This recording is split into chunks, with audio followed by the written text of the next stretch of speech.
guys, happy Tuesday. Sorry for the late upload today. I do plan on doing a Damian video today as well, so stay tuned for that, but this one will definitely come out first.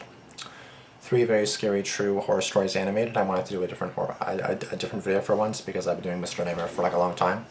And I want to do some animated stories because I really miss those, because I used to do those a lot in the day.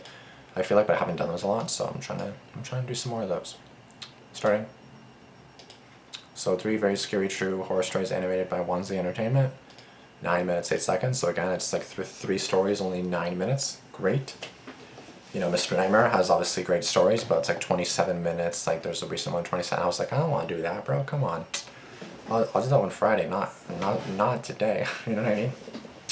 So yeah, Under My Bed. So I guess this is the first story. So yeah, let me know if you guys want to see more horror stories animated, or if you just want to see Mr. Nightmare. Like, let me know if you want to see animated stories or just narrated stories. Let me know, because I do like animated stories, and I'm pretty sure you guys do too. So let's see what happens in these 3 stories. I live in Bangalore, India, and this is a true story that happened to me when I was 13 years old. Okay. One night, around 8 o'clock, I was lying that's me. That's me. Face down on my bed, my eyes closed, music playing softly in my ears. Suddenly, I felt a sharp tug on my toes. I turned and looked toward the corner of the bed, and that's when I saw it. A pale hand, just barely visible, quickly slipped back under the bed.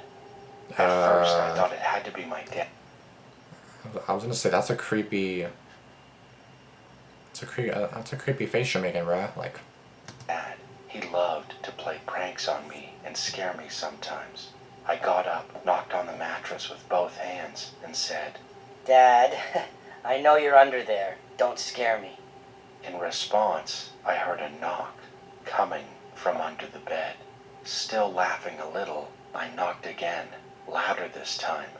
"Dad, come out! Come out now!" I called, but then I heard my dad's voice, far away, outside. "What's going on?" He was still outside fixing the fence, and the only door to the backyard was too far away. There was no way he could have gotten outside that fast. My mom was in the kitchen, making dinner, and my brother was away in another city.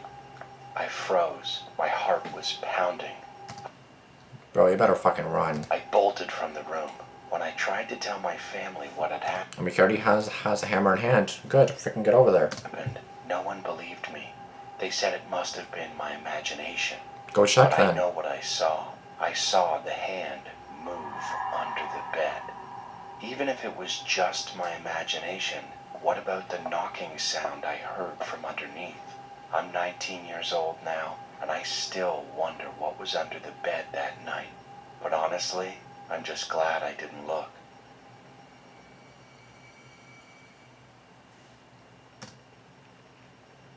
So you're telling me that there's someone under your bed, and you don't even check. You're just like, you know what, it's fine. It'll go away by itself. You have to check. Like, these things you have to investigate. Like, you know what I mean? Like, it's like, it makes sense. Like, let's say, again, we've seen Mr. Nightmare horror stories where they investigate, like, stupidly. Like, oh, there's a shopping cart in the middle of the night at 3 a.m. on this back road with nothing around but trees. Let me just go outside my car, you know, investigate the cart. No, bitch, just drive around the cart. But this is different. Like, you live in your house. You have to make sure your house is clear. Like, I'd be fucking shitting bricks, yeah, obviously, but, like, I have to see what's under my bed. And typically it's just my cats, because they're obviously underneath there scratching, and, you know, my cats always love hiding from me because they just hate me, I guess, so they love going under the bed. Or at least one does. One loves hiding under the bed. I'm pretty sure she's under the bed right now as we speak.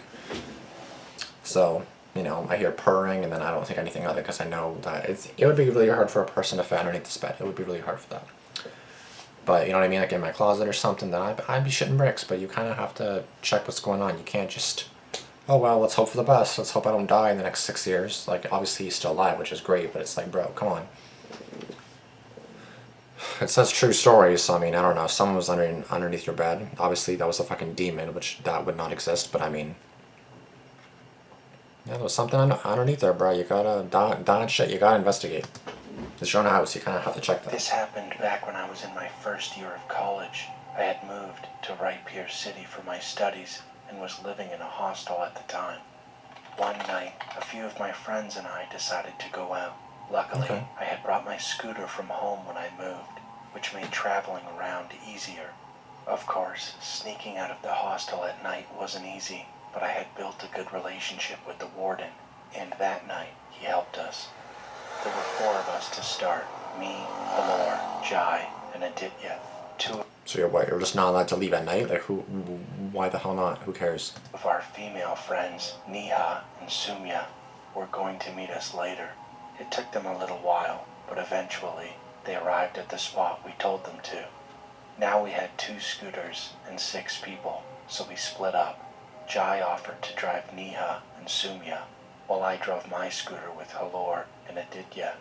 As we were getting ready to go, I asked Neha where we were headed. She just smiled and said, Just follow us. it was winter, and the chill in the air made it harder to ride comfortably at Oh god, yeah, fuck that. A scooter during winter? No thank you. midnight, but we managed.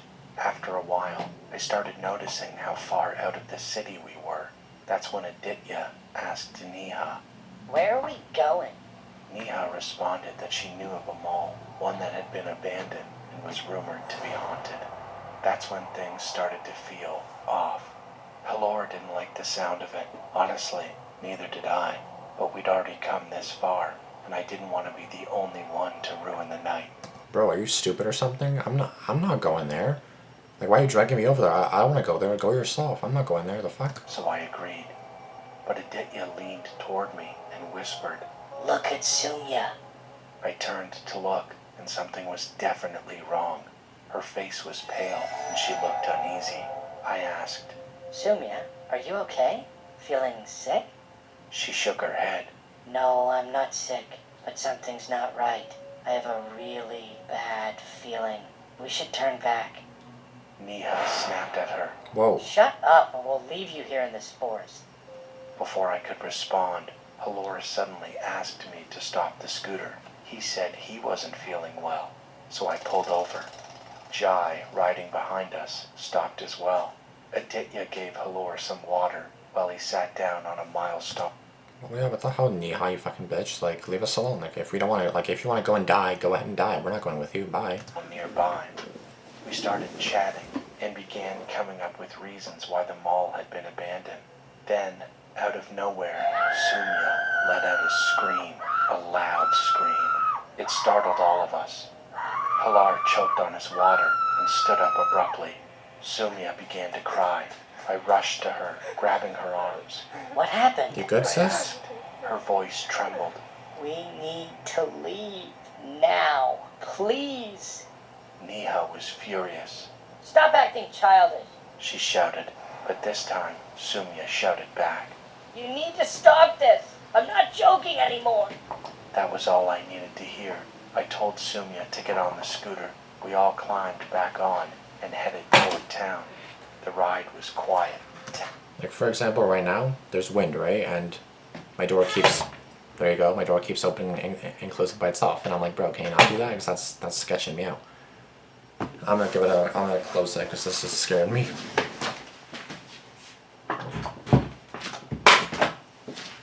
Like, obviously I know it's the wind, but it's just like watching horror stories. My door opening and closing by itself is just making me uneasy. I know it's the wind because it's windy in here.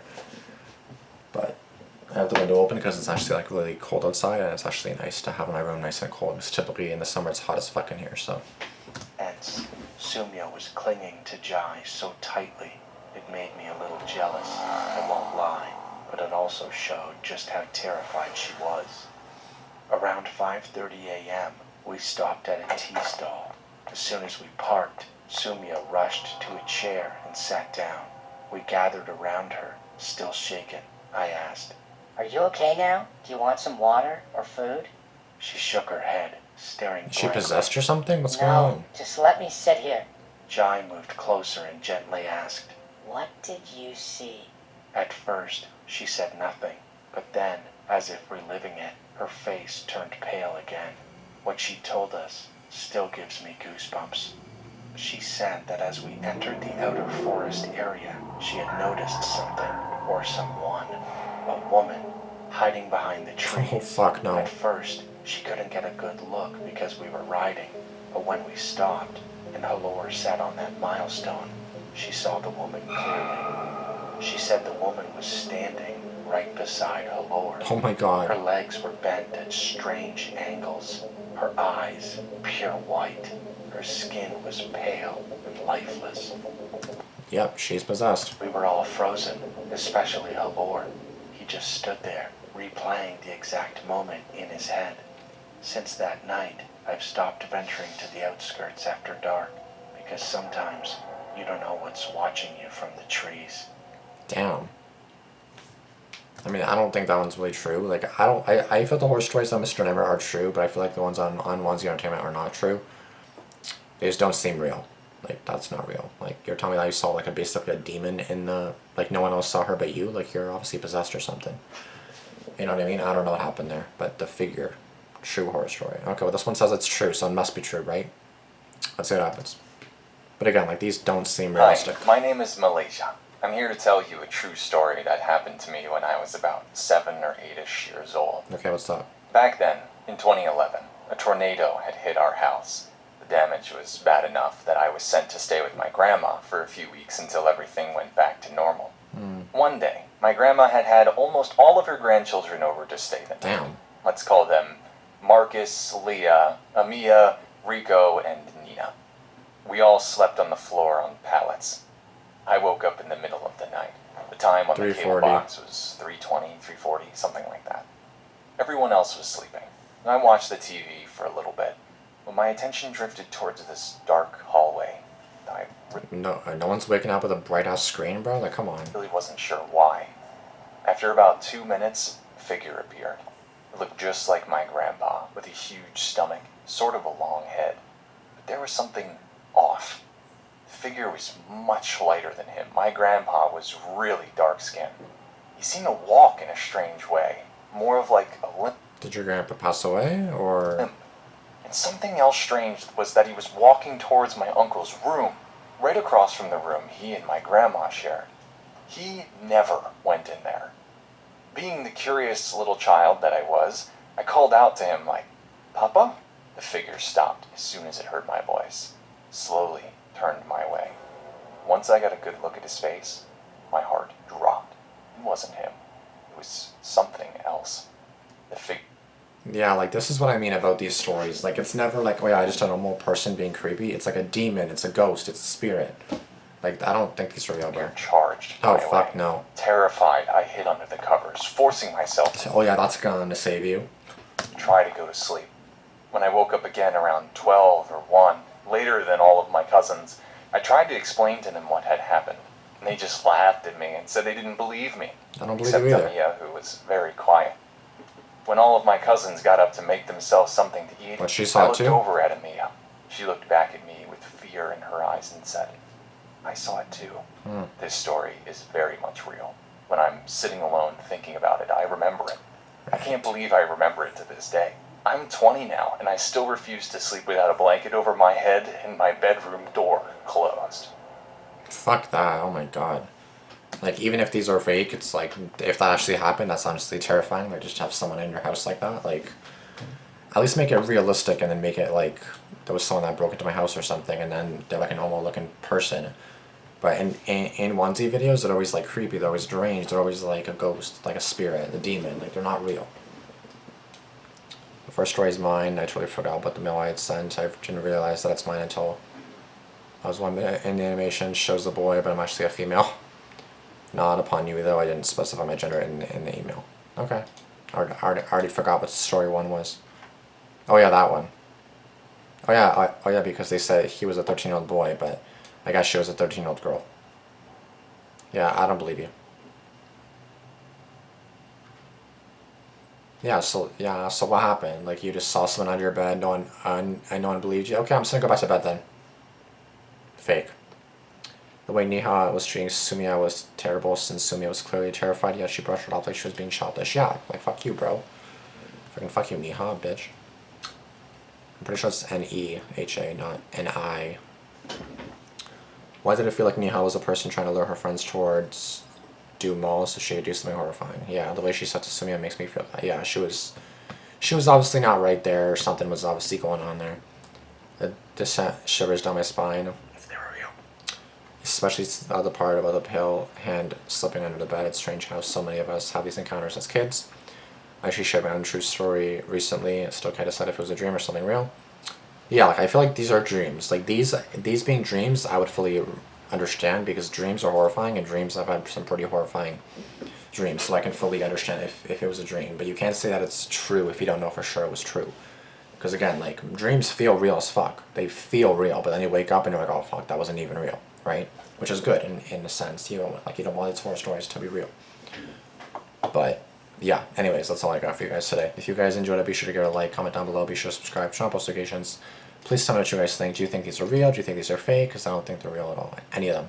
Maybe story 2, but again, story 2, seeing the ghost, like none of these seem real. I'm sorry, they don't.